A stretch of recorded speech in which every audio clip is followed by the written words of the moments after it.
My name is Ledenikar, and I have been playing the Fallen Stars for half a year now. And it is not even out yet. This is a Minecraft map developed by the infamous Twitter crybaby, also known for playing heroes ranging from autistic schizophrenics to ageless dolls. The #1 homophobic homosexual. This is no other than the one and only F.A. Dzhan Halilov. His map has many unique elements that separate it from other maps, or even indie games. However, what exactly does it do differently? Is the entire map worth the wait, or is it slowly dying before it is even fully released? Well, let's collect the Fallen Star, experience an uncountable amount of glitches, and kill our way straight into this. When you boot up the map, you're ready to begin your adventure while waiting to spawn in the spawn room. Oh, okay, that is a great start, wow. Well, it is just a beta after all. Things get patched and stuff. But come on, was it that difficult to type in one command when you have over a bajillion command blocks, as well as something that we are going to talk about later? Anyway, in the spawn room, there is a lectern with no book of rules, so I just thought to destroy everything. There is also a head of someone, IDK who it is though. And then there it is, the 4 Chad rolls with their special abilities, and then there is the archer. We do not talk about it. After picking your favorite class, you press the button, and the world goes to darkness. After a few seconds of silence, you get absolutely jump-scared by the obnoxious intro. You then spawn in a really cozy wooden hut, and when you go outside, you see the magnificent village consisting of 4 houses and a castle. Inside the castle is the king or something, it's not really clear.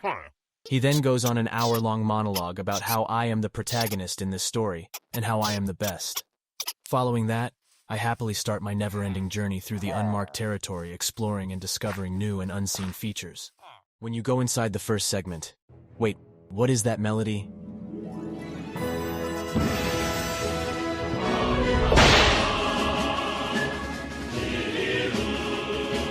The first enemy you encounter is a basic zombie with no moral values who wants to see the world burn. He is probably a slave to somebody, but that is for later. After you beat the first wave, you have 2 options. Continue killing the undead or return to the village. I chose the Sigma male option and flew away. In the second wave, nothing really changes, except that enemies now spawn on more than one grave thingy. After that, I returned to buy some money. Here comes the money.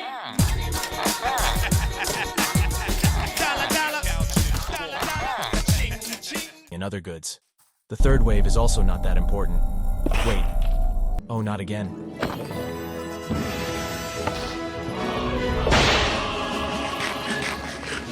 The bulk zombie is in a nutshell the normal zombie 1.3.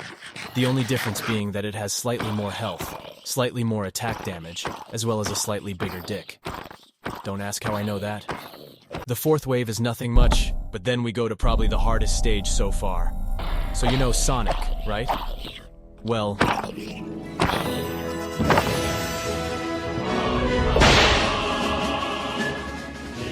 This virgin bitch boy has probably committed more war crimes than the country of Somalia, due to him being an absolute stone wall to get through. Although that is no problem for me, considering that I am the best PogChamp Minecrafter. When you finish this wave, the weapon shop level 2 is unlocked, which is an enormous game changer. Now you can buy your own class's weaponry.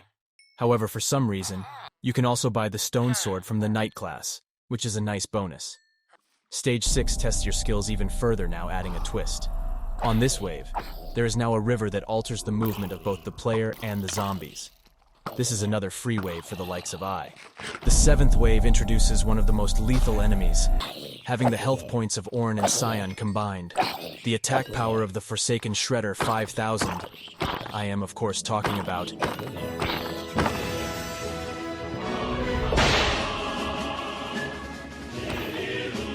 the tank is the 4th member of the boys who on his own has no purpose in this life than to die. But when his men are beside him, he becomes an unstoppable force that will break even the most immovable object.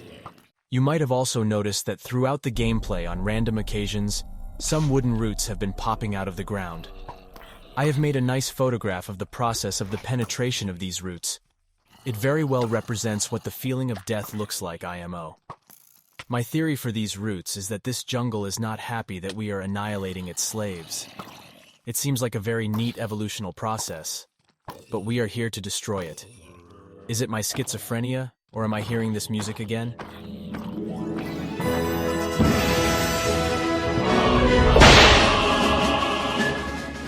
The blooming minion is finally a somewhat unique variation of the zombie. Its abilities include punching harder than Set and having AoE damage gray dildos. Overall, my favorite one so far. The ninth wave is by far my favorite. This is due to its intense phases towards the end. I mean, look at this. Doesn't this look fun?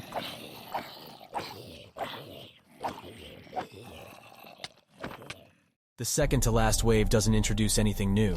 However, it does put your skills to the test. This wave includes many zombies of many types, as well as a phase consisting only of tanks. Very fun. After all this hell, we have finally reached the 20 million power Mafia boss. This is the most savage immortal being ever known to humanity.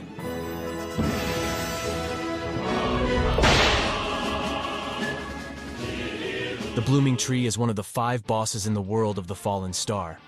However, it is the only one accessible due to the map still being in beta. That doesn't stop this fight to be a spectacular one. It starts slow and gets progressively harder and more chaotic. I love this kind of boss building because it shows how much you have progressed and learned through the course of the game. The final phase is a real challenge because everything is thrown at you at once, instead of it being separated into sections. The final minion is also a nice enemy, although it can be easily outrun. But if it catches you, it deals an unreal amount of damage. The ending is an excellent one, making you feel rewarded that you have finally achieved victory.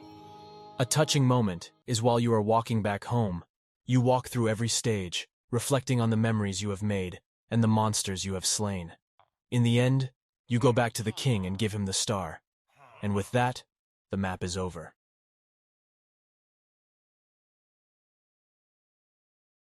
As a whole, the map is surprisingly good. Although there are some frustrating parts, most of the experience was pleasant. I definitely dig it. As for the future of this map, it is confirmed by the developer himself that the second world is going to be set in a desert. The third is in a snowy biome and the other 2 are unknown.